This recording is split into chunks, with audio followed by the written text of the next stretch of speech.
Hi, my name is Kip, and I'm here on behalf of Expert Village. Today we're making New York-style cheesecake.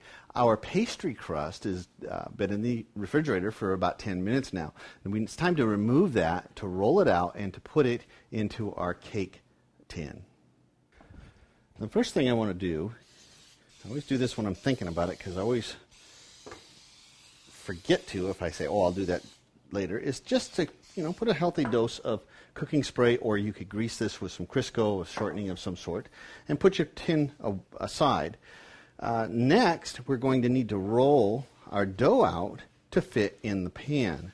And so put a light coating of flour. Take our dough, unwrap it from the cellophane,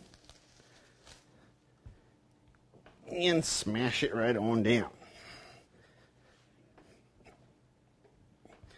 Now when you roll dough, and I don't care if it's cinnamon roll dough or if it's pie crust or whatever, you always want to start in the middle and work your way to the edge. This way it will keep your material moving out from the center and help to keep it from making inappropriate lumps and so forth and tearing too much. And pie crust is difficult as it is to roll because it is drier, and we do want a certain texture that if we make it too wet, that texture would be missing.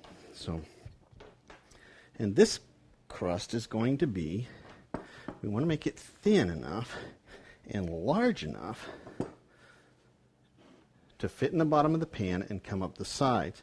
Now, as you can see, I am starting to get some areas that are not staying consistently round. So it's not a big deal to take the parts that are too far out and press them into the parts that need some filling.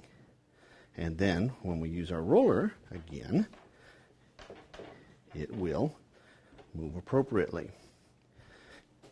If you have material, meaning dough, that is not moving well for you, let it breathe for a second and relax and start to take on the shape that you want, especially with rising doughs.